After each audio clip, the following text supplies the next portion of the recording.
welcome everybody to the Beer Guys Radio Show. Thank you so much for joining us for a couple of beers and some conversations. I'm Tim Dennis, Brian Hewitt. How you doing? I'm doing pretty good, Tim. Doing pretty good. A little tired today for some reason. I have fatigue? no real good reason for it. I just a little slow, I guess. So okay, it happens. Like more than normal. Yeah, you know what it is? It's the pollen. I bet it is. I think sluggish. That's it. I think it's slowing me down. It's making my head a little thick. So, it'll do it. Like the rest of me. Right. Matches the rest of you. Yeah. Mo, Mike, Nate, how you doing? I'm doing well. You know, I'm a little shocked that it's already Wednesday again, but very happy to be here and share some time with you boys. Good stuff, man. Good Tim, stuff. How are you doing? I'm fine. I'm fine. Yeah. You know, all told, the weather here has been pretty nice and cranking along. Work's been busy. You know, I'm taking a little break now. I was just telling you guys just before we went on air. So I normally work a little late through the week, but on Wednesdays that's my day. I take off and do a little bit before we start the show. And within like an hour and a half, I had 21 emails and like 5 or 6 of those was meeting requests. I'm like, man. They weren't meetings for like today, but it was stacking my calendar. So I just went in and rejected them all. That's a good policy. Meeting invites after a certain time, automatic rejection. Decline. Yeah. You know, I do like that about my particular job. I have a lot of meetings, but I very rarely get them after a certain period of time in the day. Yeah. Like they'll save that for the next day. So my company is international, and we've got a big operation on the West Coast, and you know, of course, we're here in the Atlanta area, so we get a lot of stuff, you know, up to like 9-10 o'clock, which would be 6-7 Pacific time. So, you know, that's why I like to reach out to everybody on the West Coast early in the morning, so they're getting stuff at like 4 a.m. and then say, I'll teach you. We can both play that game here. We can do that. Revenge, man. Revenge. Well, guys, let's talk about our beers of the week. Brian, what are you drinking? So my pregame beer was my last can of Halfway Crooks Ada, which is a German Pilsner. It's named for Ada Lovelace and Lovelace. I'm not sure how you actually pronounce her name, but one of the very first computer programmers. And arguably, some people say one of the first. I think it depends on how you define what computer programming is, but one of the very early pioneers in that. So that's pretty neat. As a guy who writes code himself, I appreciate both the beer and the historical, figure. I'm now drinking Variance Bright Lord, which is an Italian Pilsner, so I'm sticking with Pilsners for this portion of the show. And then afterwards, I'm going to get into Angry Chair's French Toast, which is an Imperial Porter with maple, cinnamon, and vanilla. And I had to go digging around. They didn't say what the percentage was on the can. I'm like, this might be a mistake. And it's only 10%. So only 10%. Oh, yeah. It's only 10. I get it's one of those things. If your expectations, if it doesn't hit your expectations, because you're thinking, oh man, this could be, 14, 15%. That's what I was thinking. Then it's 10. You're like, oh, okay. Yeah. So this is fine. 10. And like, it could well, I was thinking like, if this is not on the can, this may be just beast mode here, but no, it's 10%. It's it's big, but it's not huge. So, and that's probably my after show thing with the hanging out with the Patreon folks. So yeah, it's fine. No big deal. You'll be fine. You'll be fine. Be fine. How about you, Tim? Me, so I have today from a local brewery. I'm drinking local today, as I remind everyone to do every week. And I have from Monday Night Brewing a bourbon barrel drafty kilt, which is a Scotch ale, bourbon barrel aged Scotch ale. I had the drafty kilt, which is just a Scotch ale, and I almost went for that and then said, you know what? No, I deserve bourbon barrel aging in my beer. Mm-hmm. So yes, you do. Yeah. So that's what I'm going to be sipping on during the show. Nate, how about you? So I had a little pregame. I had a cousin of beer from Hoplark, which is actually somebody that we interviewed way back in May of 2021. Hoplark, I've got their sparkling hop water, which is a seltzer water with Sabro hops in it. That was really nice to started my palate on. And then in honor of this Saturday being when this episode releases, we'll be on site at Good Word Brewing for their little beer fest. I've got one of their New England IPAs, Hop Concepts, in my glass right now. And then later on in the show, and definitely with the patrons. I pulled an Orpheus bottle out of my cellar. Asset lies before us, which is a rye barrel-aged Adam beer. Rye barrels. That's going to be big. That's going to be bigger than my stout. Yeah. So your notes say BBA, Nate. It is I RBA? realize it should be RBA. Yes, Okay. All right. I just was making sure we were given the correct info on that beer. Orpheus, Jason Pellet that owned Orpheus Brewing, he moved to the Netherlands. And, the Orpheus did close. He moved to the Netherlands. And he has started a brewery over there called The Hollows. And he started doing a few things. I believe he also brews for another brewery. Like he does his project. It's a side project and then brews. But I saw a picture today. He's like, I'm back in my element. I'm processing adjuncts for stouts. And it showed him scraping a bunch of vanilla beans. So he's up to his old tricks over there in the Netherlands. So I haven't had any Hollows beers yet. I haven't either. I don't know what he's even turned around under his own official thing, because he was getting it all official and legal with the government there. So he could be a proper brewery in his little, I don't know. He's got where he lives, I think he's got a building attached to garage type thing, outbuilding garage. I don't know if it's a garage. Maybe that's all it is. Maybe it's a little bit more than that. But yeah, he's trying to make that a proper legal brewery. So he did say over there that was something he could do, right? Like it's legal. That's not an issue. Like here in America, they just they'd lose their minds. There wouldn't be enough tears involved for that to work out. Could you imagine how crazy it would have been back in the day if everybody who was into homebrewing was started selling it? Let it was legal. Say that I cannot think of anything that would have been more awesome than like there being 4 breweries in your neighborhood. Yeah, you could just go down the street and there'd be a few breweries there.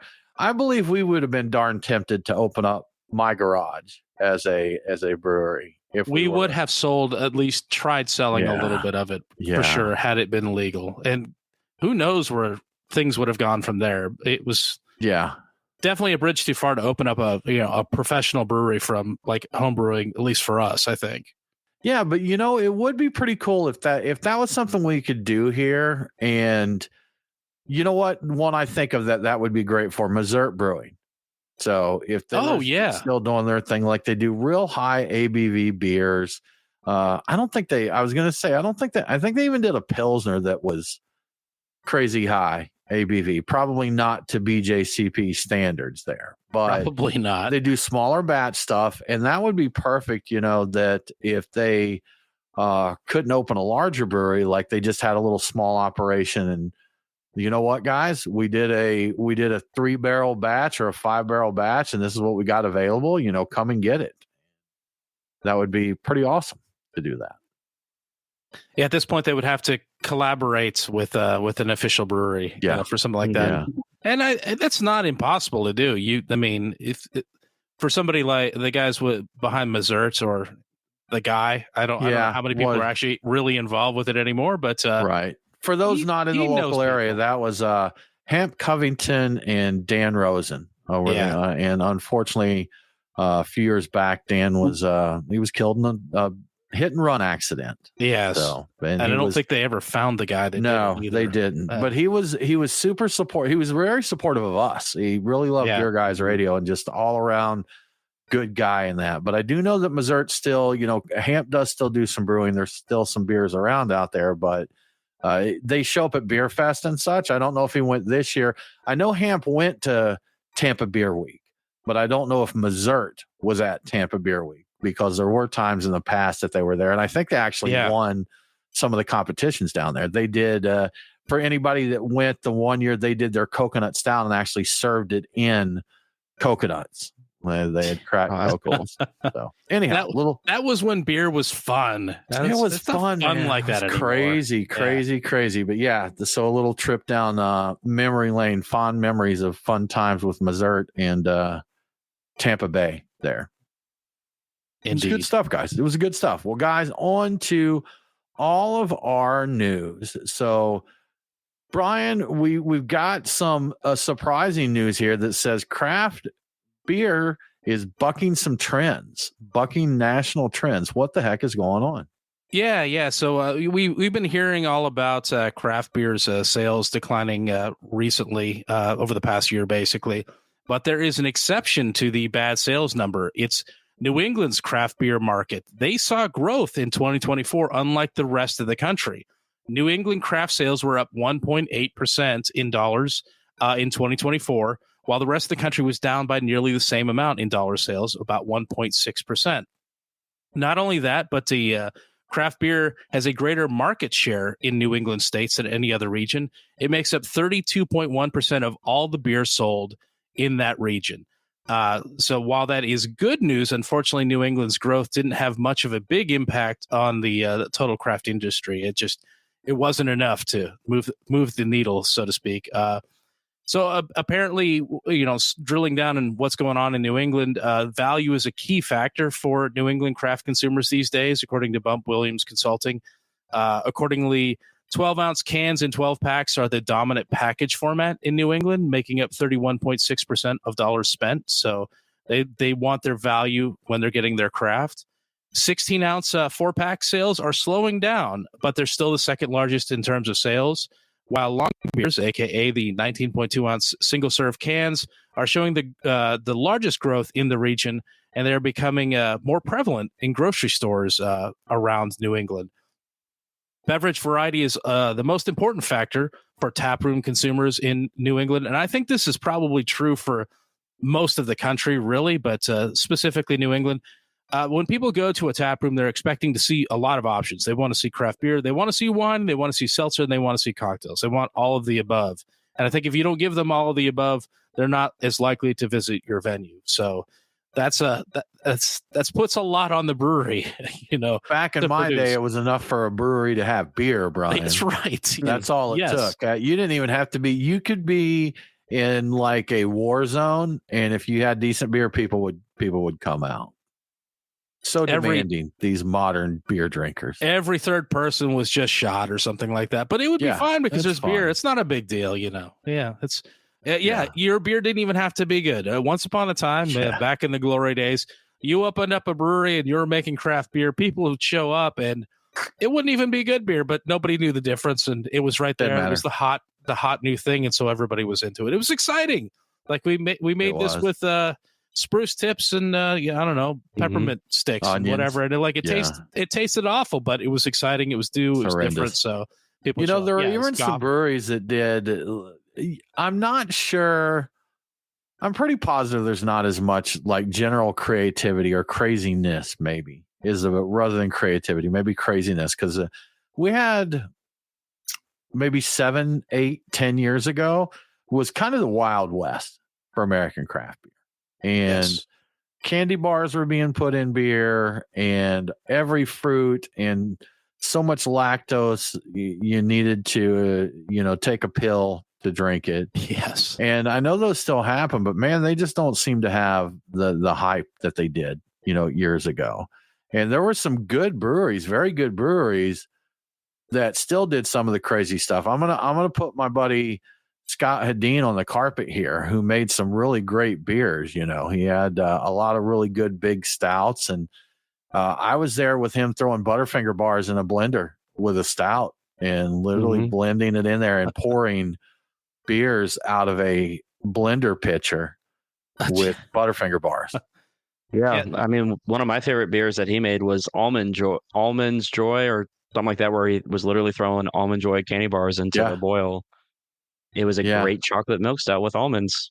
We did with our home brewery that we called the Mostly Harmless Brewing Company. People who've been with the show for a while remember us talking about old TMHBC, but we did collaborations with Burnt Hickory a couple of times for some of their anniversary events. And we did, what was the base beer, Brian, that we did with the Stroop waffles there? I forget. Oh, geez. I'm forgetting the name right now, but it was a quad, right? Oh. Yeah, I don't. Anyhow, I don't. It's been too long. We were talking to the brewer at the time, Will Avery, about putting some Stroop waffles and coffee in this beer, and he said, how much do you want to put? I was like, well, I was trying to think of a way to get a decent flavor, and Scott was around the corner and he yells out, all of it. All of it. Put all the coffee and all the stroopwafels in there. I remember drinking that and thinking about this is great. The sediment's a little much. Yeah, you didn't want to get off the bottom of the keg. Yeah, that the was bottom. for sure. Yeah, or just the bottom of your cup most of the time. Yeah. You get a little stroopwafel in the back of your throat. You know, A little bit of It's a little rough. stroopwafel. Yeah, It happens, man. What was the base beer? The Charred Walls of the Damned. It was Charred Walls. Oh yeah, so Yeah, it wasn't it was ours. Charred Walls. I didn't think we did the base for that. I didn't remember exactly. No, how we they came didn't. together. Right. Yeah. No. Yeah. So we collaborated on a cask with them. We got to pick out what went in the cask with their beer, but we did also brew some of our beers and, collaboratively with them and serve them up at some of their events. But that was fun times, man. It was wild. It was crazy. There were literally people running around in banana hammocks and crazy clown outfits and tiger suits. And it was a wild time. Eggnog stouts on tour. It'd be, 105 degrees in the brew house, but you're waiting there to get a pour of an eggnog stout, which is like, yeah, milk was a bad choice, but we're still doing it. Yeah. Didn't stop you. Stop you. Well, Brian, more, I guess, good news for beer as we talk about, market share and sales and all that. But beer is actually taking, and this surprises me because of all the other news we heard, but beer is taking some market share from wine and spirits for on-premise sales. Yeah, according to a report from NIQ CGA, which is a research consultancy that analyzes on-premise alcohol sales, which is bars and restaurants, basically, beer is gaining market share at bars, restaurants, and other venues. It's doing this by taking away a little market share from both spirits and wine. Beer's dollar share over the past year is actually up a small amount, but it's 0.3%. They're up to 40.1% of total alcohol dollars spent. Spirits and wine are down 0.4% and 0.3% respectively. And spirits, are still the king with the largest dollar share at 46.1%, but they're not too far ahead of beer.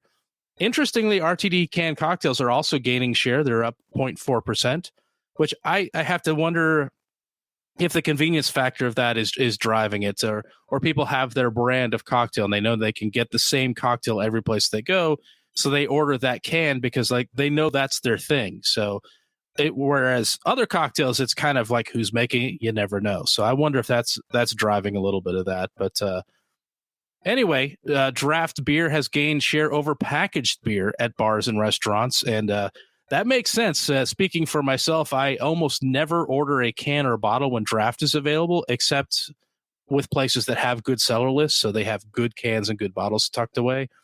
Pale lager dominates on-premise beer volume, and it's gaining share. And despite the positive trend for beer, overall beer dollar sales and volume have declined, and here's why. Beer has a slightly bigger piece of the pie, but the pie is getting smaller because people just aren't drinking as much, at least not in bars and restaurants. So they're taking more, but it's getting to be a smaller pie. So it's bigger good for piece beer. of the smaller pie, basically. Exactly. So silver lining-ish. All right. I guess take what you can. Yeah, I'm curious. We're going to see everything level out here. And, years ago, talking with Bart Watson at the Brewers Association, and he did say, he's like, it's coming.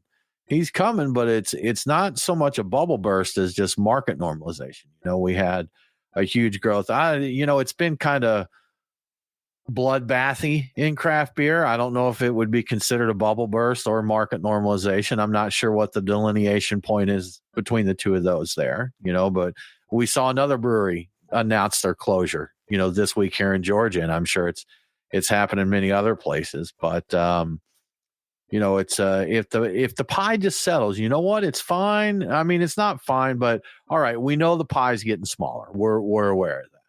But if we can get a consistent pie size and just maintain that would be nice. Just let everybody who is cranking continue to crank and put their ingredients into the pie without continuing to shrink the pie. I think the key is to get back on the growth streak is we've got to allow Gen Z to invent beer. I think if they can, just like talk them into inventing beer and let them think that they did, and then we can take off again because they like that. They like to invent things that exist. Man, I got to tell you, with the way everything's going in the world this day, I'm just really surprised people are drinking less. It's Right? kind of a shocker there, to be honest with you. People are putting out presidential packs for every day of the current administration because people are thinking like, hey, I need a beer, and somehow we're drinking less. I don't know. I mean, it's people are fighting each other in the streets. Is it them cannabis smokers, man? Is that what it is? We're going to have to start a cannabis podcast strictly so we can have some comparison statistics there and see. Yeah. What's going on with that. They're like, yeah, you know what? I don't drink, but boy, am I stoned nearly constantly. Yeah. It's definitely something that has taken a lot of market share. I mean, I was merchandising a Total Wine today, and the store manager. That's right. I forgot Nate's a weed peddler. He's a pothead. Yeah. Oh, I don't partake, but I definitely am in the industry. And but I was talking to the store manager for my local Total Wine, and he was commenting on how much market share hemp beverages have taken away from his store. Only sells beer and wine, and he's like, yeah, it's very solidly a big category for us already. Yeah. Well, I hope that they ban your beverages, Nate, so craft beer can come back again, because they're working on it. They're trying to get you out of there. Yeah, I know. Let's not let them adults make their own decisions. Sorry, Brian. Go ahead, man. The local section of the Total Wine near me, this might be the one that Nate's talking about. There's like 3 sections of this long alleyway that used to be all the local beer. It's now all like hemp derived THC, whatever beverages. And I saw the signs for it. And my first thought was, well, that stuff can go all right to heck. And I move right past it. But then I thought, like, are we to the point where you could just kind of put that in a store and just with a proper label, like a Total Wine? And I guess it's legal. So I guess we're finding out if it's legal or not. Part of me was like, yeah, I hate that it took over craft beer. Then the other part of me is like, wait, is it that legal now? Is that just, well, it has to be hemp derived. That's the big thing. That's the catch right now, is that, any, and it can be THC or CBD, right, Nate? It just has to be hemp derived. And I was speaking to our buddy Joe, that's with Scofflaw Brewing, and they do have a line of, the hemp beverages, THC beverages.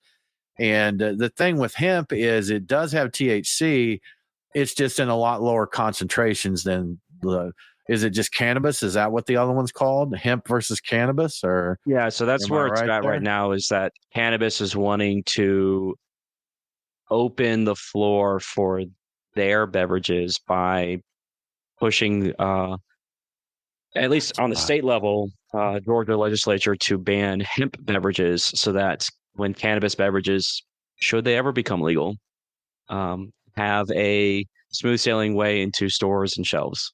Man, that's dirty pull right there. When you got cannabis fighting against hemp, and I didn't. Yeah, is that what's going on? Oh, well, I tell you what, there's a certain distillery, and I won't call them on the carpet for this. I won't call them out in public, because I'll say that I got my information from a reliable source, but they did request that I did not pass along. But there's a distillery in Georgia that actively worked for some bills against craft beer, because of things that they felt it would have given craft beer unfair advantages against what they could do. And so, man, you're fighting against your brothers and sisters here. This is just crazy stuff, man. And it was, I understand trying to do things better for your business, but I don't know. I guess it's a tough thing, man. Maybe something that's good for somebody else really hurts you, and then you got to kind of defend your own. But I don't know. It seems like dirty pull to me. Yeah, fighting, competing against your competitors using the legal system seems dirty to me. It just seems gross. I'm like, politics, compete with your product and make a better product, do it a better way. No, I'm just going to make your stuff illegal. I'm like, well, yeah, I guess that works too, but that's gross. I mean, so here's an interesting thought. Dave Adams in the chat here commented that he feels like cannabis drinks are only going to be a short-term fad. What do you guys think on that? Nate, being in the industry, are you working in a fad industry, or is this just a new beverage line that's going to stick around? I think for how many people we've known over the years that have enjoyed like Partake. THC and Yeah. who have partook. Right. And this is just another delivery method of being able to enjoy it. And it might be a fad, but I don't think it's going anywhere. I really do think that there's enough. I think there's enough people who are down with alcohol and down with the calorie dense products that, maybe it's not the craft seltzer or the hard seltzer that the direction is in, but maybe it's the people who, I'm tired of smoking it, I'm tired of getting my little vape pen, I'm tired of doing the gummy. Yeah, I'll drink a can of it. Okay. Brian, you have any thoughts on this? I think that this is something there's such a following for everything cannabis and THC and all that sort of thing. I think that this is I don't think this is going anywhere. Unlike hard seltzer, which I always thought was nonsense and was going to be relegated to a very small selection, and everything I read shows that hard seltzer is just nosediving hard. Like it's beating craft beer down, So I think that this is taking up a lot of it's stealing market share from that hard. The people that might have gone with a hard seltzer, I'm like, oh, why would I do that when I can get this with a little, a THC in it, that sort of thing. So I think this will be. I see this being something that's around long term. I don't know if it's going to be as huge as it is currently. I'm not sure if it's. Do people really going to want as many alternatives as there are? Just the same thing with hard seltzer. There will be a small amount of it around, probably indefinitely, but not everybody needs to make one. Probably, maybe for the tap room they do, but not. It doesn't need to be on the shelf. So my guess is it's probably a mix of both. I think it'll probably, once it's legal and it's actually ingrained and it's not going anywhere, I think it'll be around. I just don't know if it's going to be huge. I just don't. I don't know about that. Yeah. So my thinking, and let me just preface this by saying total speculation because I have no idea about that industry at all. This is just my speculation. But there's a lot of delivery mechanisms for THC. And I do think there's people that still just enjoy firing up a blunt or a bong or whatever you have. Yeah. There's people that enjoy taking their gummies and that. I believe, and Nate, correct me if I'm wrong, but I think one thing the beverages have going for them is they're typically fairly low dosage. Correct. So like if you're not wanting to get stoned, if you're just wanting to chill out or whatever, it may be a good option due to the lower dosage. But I think for them to have continued success, they're going to have to be in enjoyable beverages. And so if you're just, you're drinking, hey, this is a seltzer or whatever, look, there's 3 or 4 other ways I can deliver my THC. This seltzer isn't great enough for me to have to do that. And that's Rod J. Beer Ventures just chimed in, and he said that THC drinks are definitely seeing a boost. He said they just had a beer fest, and the THC beverage was one of the first spots that tapped out at a beer festival. So yeah, people were getting a little crossfaded at that beer fest. It sounds like it. I have to think that the people that are really into that eventually are going to want a stronger, and this might have been what you were leading into with what you were saying. Eventually that 5 milligrams or whatever it is of THC, or maybe 10 or whatever the common thing is not going to be enough for a lot of people. They're going to go to another product that gives them a bit of a boost. That was my point. Yeah. They need their pastry stout is what it is. It needs to be right. Like they need their 15%er, and I don't think that's on the market right now. And it has a challenge with legality. We have a challenge in beer just getting to 14% and higher here in Georgia, but in terms of THC, I think that's everywhere, aren't they? I think it's hard to find anything above 10. So I can expand on that a little bit. So at least in Georgia, our lawmakers have it's 2 different governing bodies. It's our legislature that is instituting laws, and then it's the Department of Agriculture that's instituting policy or rules. Both have to be followed. One is a little bit more strenuous to, if you get caught, you're breaking this law, then it's a little bit more severe. Whereas breaking a rule, it's more of kind of a slap on the wrist, like you get a warning or something. Currently in Georgia, the package size is limited to 12 ounces and the dosage is limited to 10 milligrams. So there have been a number of products in the state that the can had 60 milligrams to the 12 ounce, but the serving size was 1 ounce. And so you got 5 milligrams per serving. It. All right. So they figured out a way around that. So that I did hear stories about that, Nate, like out in Colorado and stuff. When things became legal there, they were doing these gummies or candies and such that kind of like the can. If I buy a 12-ounce can of something, I'm assuming that is a serving. That's a serving. No one is going to split a single can between 12 people. Correct. So sip, pass. I don't think. Yeah. We saw it. We've seen it with like those super LE beers back in the day. You got I forget some of the big. They do a hemp, THC beverage bottle share, can share there. Yeah. Well, that's something that I agree with you, Brian. If people want higher dosages, there's other delivery mechanisms that are easier to go to. Yeah. And I think that could be where the THC beverages get their niche in the market is, hey guys, we're here for you to chill out. I have a friend who mentioned she drinks beer. She partakes in THC, cocktails and wine and all that. And she would say that she'd get off work on a Friday and she'd have like a single can of one of these THC beverages. And she's a very hyperactive, go kind of person. But she said she'd have one can and then she'd go out for dinner and drinks. And she didn't get high. It just calmed her down just a notch. And she's like, I could still go out and got to have a few cocktails and a good dinner. And I was totally coherent.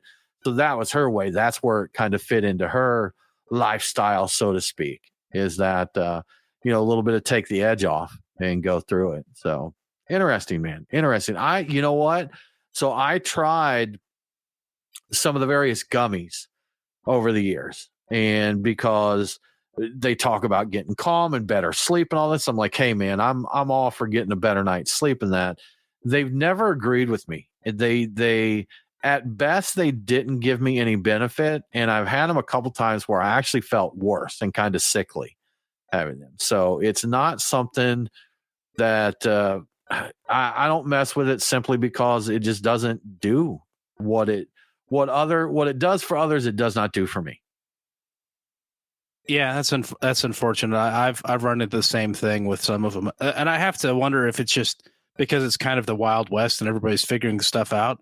There may be processing that's done with who knows what that is not great for humans to consume, and that's entirely a possible thing. Because I've felt downright sick after some of them, and even going fairly light with them. So yeah, I'm also pretty much done with that sort of thing. I'm just going to stay away from the devil's lettuce. Yeah, that's right.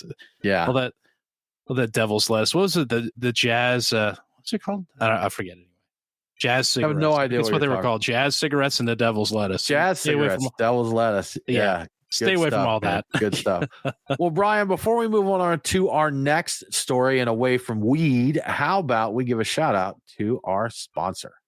Yes, it's official. Spring is here. There is no missing the green dust on everything, and the weather has been beautiful all week. Sunny for the most part, mid to upper 70s. Might get a little overcast over the weekend at the tail end of it, but so far so good.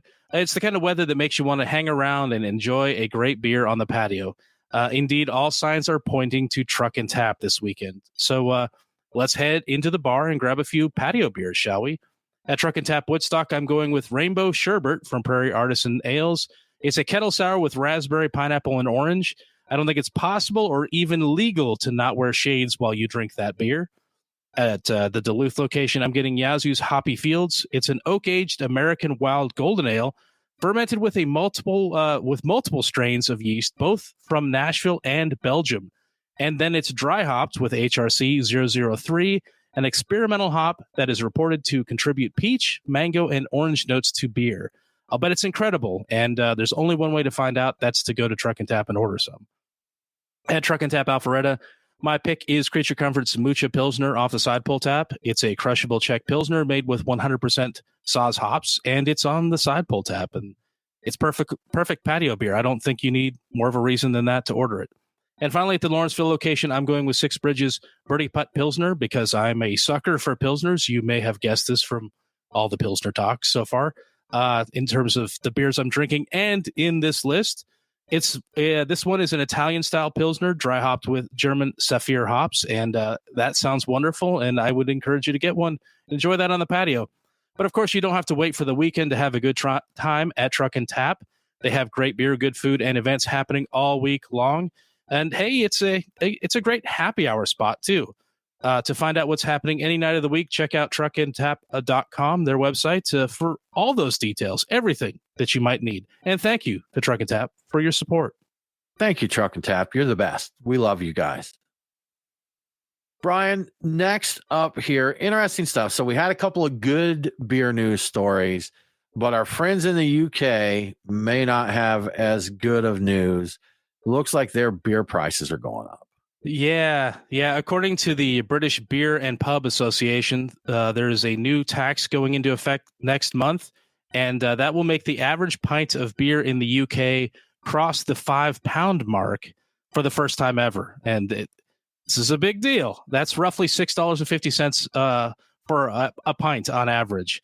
Of course, the prices are even higher in places like London. You can expect to pay north of £7 a pint, or up to 10 apparently. So that's really pricey when you convert it to our dollars, but it's still pricey for them, and they're not happy about it.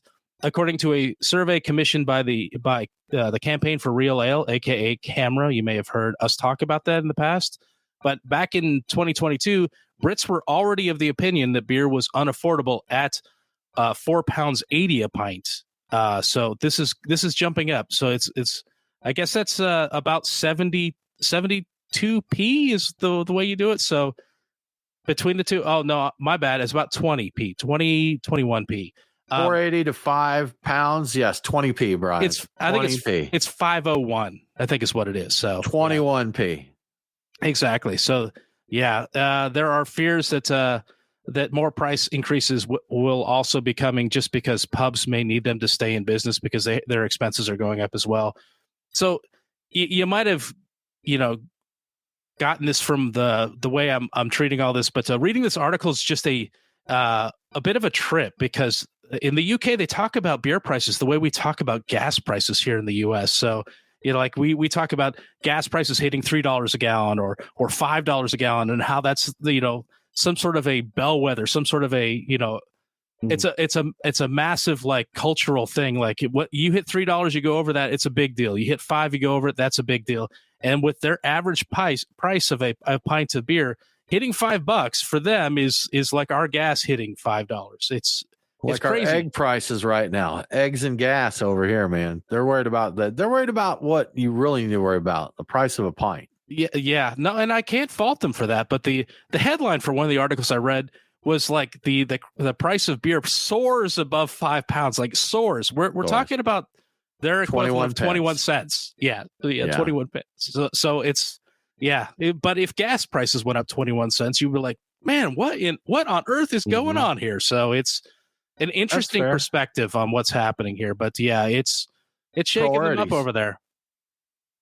They got the priorities, man. They know where to do it. Yeah, I get it. I can't speak to the actual British pub culture, but I hear their drinking. Their drinking culture is definitely more different than ours. It's just a thing. You don't argue. You go with the, meet the father from the local church down at the corner pub for a pint and stuff. There's not as much religion and 3-tier systems involved in their beer. Even as there are ours. I was looking at the dollar amounts. I'm like, all the pints I typically order when I'm going out, and I'm not even getting full pints. I'm getting snifters, 8-10 ounces and whatnot. I'm like, they're only paying $6.50. Like, I guess this is the average. I'm like, I'm getting stuff for $7+ a lot of places, and sometimes with dirty glassware, so I can see all the bubbles on the side, and like that's outrageous. But I'm like, it seems like they got it easier, and I think a lot of this is cask ale, so it is lighter. It should be less expensive to produce too. I would imagine, but yeah, part of me is a little jealous because it seems like their beer is cheaper than ours. But they're cheap. They're mad because it's like, well, at least it's not here. I think I would love to see every brewery, brew pub do a $5 pint. Do a light Pilsner or something. Do something that you can offer at $5 a pint. so someone can come in there and have an affordable drink. I don't want you losing money. I want you to keep your doors open, but I think you can make a good drinkable, sessionable beer and offer it at $5 a pint and still do well. And I think there would be a lot of people that would find that attractive. Even if it wasn't the only beer I drink, I could see me starting with that because it's going to be lighter. It's probably going to be a good place to, wet the palate and get going there. So, go in like, hey, let me get a $5 pint. And they should call it $5. They should call it $5 beer. Yeah. That should be the name of the beer, $5 beer. Doesn't even go into distro. It's just there. It's like our that's little all, house beer. You're not competing against other, your retailers and everybody else. It's just the house beer. That's all it is. Yeah. I completely agree with that. And I don't see a reason not to do that. I guess maybe the concern is that people won't order the more expensive pint, but man, you kind of want the people that would go in there and just order that and hang out, because those guys pay the bills. They'll keep the lights on for you, So I know that's doable. And there have been places, it's been a few years, and I think the place I'm thinking of has since closed, but they had like a $3 pint night that was one night a week. And I'm like, I don't know if you could pull it off for $3 anymore, but I know you could probably pull off at least one beer for $5. That's got to be you could do that. Yeah. Absolutely. Before our friends at Good Word Brewing opened up, one of the ideas they were talking about kind of some of the things they do to set themselves apart and be different. But one of the ideas they had was to brew a very low ABV table beer and have it available like they do with wine at Italian restaurants. You just got free table beer when you went there. And great. I was so excited that now ultimately they didn't do it. I imagine it would have been tough, and they probably would have had people like Brian and I that would go in there and yes, could I please have my 40th table beer there? Or they could have done it, and they could have done it similar to the wine, because I think with the wine that they'll chalk mark your table or whatever. Like you'll have the paper tablecloth, and each time you get a pour, they just tick it off, kind of like a Kolsch service kind of thing. I was just thinking that a built-in Kolsch service. So like if you turn your Kolsch glass up, they fill it. You turn it back down, and then they don't. So you just have it standard fare there. Table beer available. If your glass is up and empty, fill her up, man. It just gets filled. You know what? I dream of this, and when we go to little beer fest, I may corner Todd and say, "Hey, remember before you opened? Yeah, what's up with that? You need to revisit this, man. Need to revisit this." Yeah, over on Instagram, we already have support for the $5 pint. The Maltiverse has already chimed in saying totally agree. Yeah, man, the $5 pint. We should start a movement to get that going. That's right. I would be big supporter. Well, Brian, not to let the UK have all the fun with raising their beer prices here in the States, Oregon is trying to get their price of beer up. Yeah, as a former Oregonian, I see this stuff and I can't help but notice it. But this has been a bit of an interesting drama. It's been going on for years. So once again, Oregon is trying to raise taxes on beer, or at least one Oregon politician is anyway. Oregon Representative Tanya Sanchez has introduced a proposal to raise retail taxes on beer, wine, and cider, all these things, to 8% by 2032, with the proceeds going to pay for substance abuse prevention for Oregon youth. And this is the same politician who, you might remember us talking about this in the past, has tried to put 1,000% and 3,000% taxes on beer and other spirits without much success. And tried really hard, had like a study going on it, and it could not get people to agree on an implementation strategy. Really? Yeah, because they were saying couldn't get people to sign on for that 1,000% tax. Huh? Okay, it's ridiculous. But under the new proposal, consumers would pay the tax both when they buy beer at a store to go, like grocery store or whatever, and when they buy a pint at a restaurant or a bar. The tax would start at 2% in 2026, then climb an additional 2% every 2 years, ending at 8% in 2032. Here's the thing, though. This is a sales tax, and Oregon does not have sales taxes. That was one of the neat things about Oregon. I think that's still the case. This proposal would require them to put in place mechanisms to collect these taxes at both the government and retail levels, I assume, because that just doesn't magically start working, And I'm also guessing that's not going to be cheap. You're going to have to hire some people to manage all this and deal with it. So I'm guessing that the Oregon youth wouldn't see much of the money. And to fix that, eventually, of course, they would have to increase those taxes to make sure those kids got the funds that they were supposed to get. I also suspect this politician is some kind of crazy neo-prohibitionist based on the history of ridiculous alcohol tax proposals that just don't stop. And of course, the Oregon Beverage Alliance vocally opposes the tax. They're citing both the record number of closures of breweries, tap rooms, and wineries. This is not going to help them out at all, as well as an all-time low number of youth alcohol and drug use, according to a recent survey that was carried out in Oregon. So there is not much of a leg to stand on for this. It seems like they have what seems like a good cause to put money towards, but it does seem more like this is just about punishing alcohol for some reason. And it's unclear to me why. I don't know this particular politician at all or anything about them. So, I mean, this is nuts. It really is nuts. Only the anti-alcohol legislation they pushed forward, huh? Yeah. Yeah, and it's so just dramatically ridiculous, all of it. I'm like, this is closer to being sane, but it's still like, it's basically an 8% tax on all alcohol. I'm like, what is your problem? You know, I don't know. Well, they always throw in the for the children thing. Anytime they want to try and get people to do something against alcohol, it's for the children. You know, it's for the children. Here in Georgia with our law, and they throw it out there on just ridiculous stuff. Like this year with our bill trying to get some direct distribution for our self-distribution for our breweries. You know, the Wholesalers Association is like, well, the 3-tier system protects the children. Make sure that beer is handled. And I'm like, y'all, come on. They didn't have anything else to say. It's like, should we go for the children thing? It's like, it's really all we can do. Really, that's basically all we can do here. Is beverages are being banned for the children. Right, right, exactly. You know what?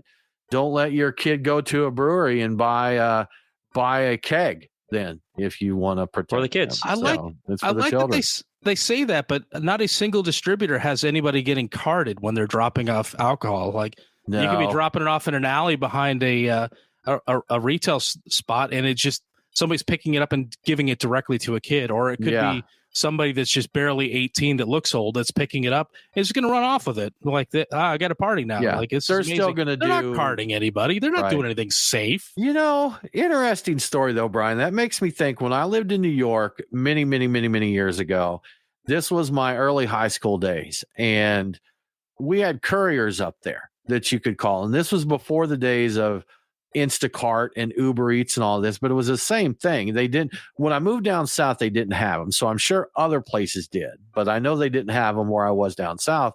But you could call them and say, hey, I need you to go to Wegmans and I need a dozen eggs, a bag of Doritos, and a 12-pack of Miller. And they're like, okay. And they'd come and they would charge a fee. And as someone who was not old enough to purchase alcohol at the time, I had a buddy whose sister was like 16 or 17, just a little older looking. Like 9 out of 10 times they'd give you the beer.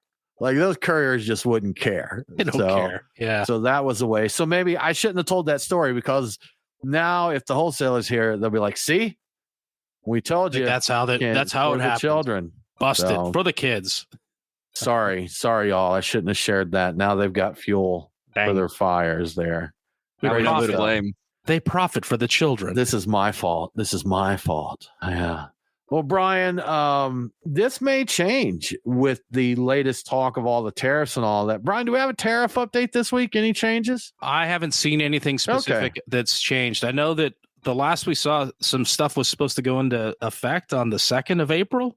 And I looked around and I saw references to the existing tariffs we know about affecting stuff, but I didn't see anything about new. So I don't know if anything's changed at all. I texted JD Vance and asked him to add me to his Signal chat. So if more news comes out on the tariffs, I'm like right there in the front line to get that information. Get hooked right up. Yeah. They do add journalists to those. So I just said I was in the media, a journalist. And so I'll keep you posted on that. Okay. Looking forward to the updates. Anyhow, Brian, the news story is that the popularity of cans continues to grow. Yeah. So they're continuing to gain popularity with craft brewers, with 76% of craft beer going into cans that's being sold. I believe this is as of for all of 2024. This represents a 3.2% increase in can share over glass since 2023. And a 13.2% increase from 2021. So it's really rocketing up. At that point in 2021, the can share was just 62.8% of all craft beer. So from 62.8% to 76%. Big. Interestingly, non-craft beer sales are still predominantly in bottles. 71% in bottles and 29% in cans is the breakdown.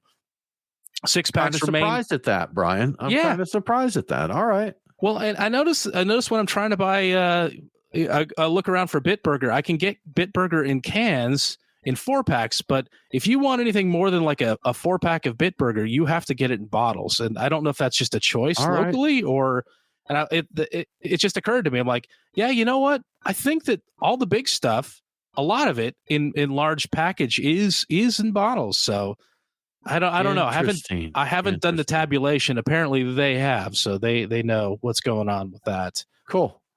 Yeah, but 6-packs remain the leading unit size with 46% of sales, and but that's a 5% decline from 2023. So 6-packs are actually on the way down. I think the 16-ounce 4-packs have been growing constantly, but yeah, 4-packs account for 11% of sales, and I, like you had mentioned earlier, I can't wait to see what, if any, impact all the tariffing is going to be doing to packaged beer.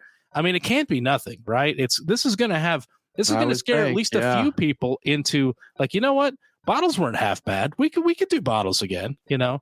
And I like cans. I like cans for anything hoppy or anything that's, you know, likely to get light struck that you don't want being light struck. Right. But I don't care if you put, you know, my saisons and my stouts and some other beers in bottles. I'm cool with that. You could do that, especially if it keeps the price down. Yeah, please do that. Yeah, if you need to keep the price down, and that's, you know, for certain beers, I do still enjoy the large format bottles. You know, for kind of the presentation, the experience of it, and all of that. That's always a good time there for sure.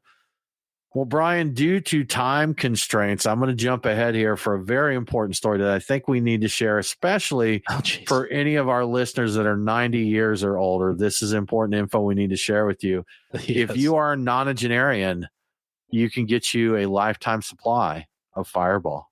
Yeah, this was too weird not to mention. It's Fireball is offering a lifetime supply of cinnamon whiskey to individuals who are 90 or older.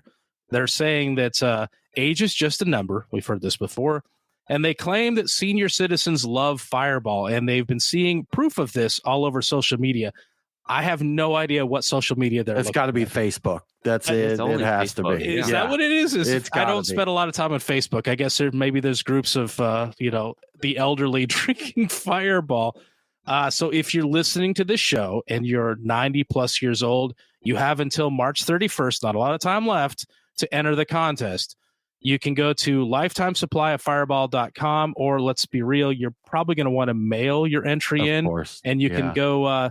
You'll have to do a little. You're gonna have to. I don't have a mailing address. It's was in the press release, but I forgot to copy it down. Have your grandkids look it up for you, and they'll take care of you. There is a legit mailing address because they know how you guys roll. They know you like postage stamps and, you know, paper and things like that. And they specifically say you can't pass along your lifetime supply of Fireball in a will or in any other sneaky whiskey inheritance loophole. This is for you and you alone. So you can enjoy it for however long you got left. I'm wondering how much Fireball would a 90-year-old be drinking? And I wonder how many bottles you go through. Lifetime supply. I'm like, people live until like 110, 111. 115 in some cases. I'm like, maybe you're drinking the whole time. I don't know. That could be really expensive for Fireball. Not exactly related, but somewhat. And I'm going to tell the story anyhow. But there was a situation where somebody bought a house from an elderly woman and got like a super cheap price on it. But part of the agreement is that she got to continue to live in the house until she passed. And I believe she was like in her upper 80s when the deal was made, and that. She lived to like 112. So sold the house and then lived like another 25 years. I'm like, you know, what you going to do, man? What you going to do? Well, y'all, that is our show for this week. Thank you so much for tuning in. If you enjoy what we are doing here, please tell a friend to tune in. Share this show on your social media.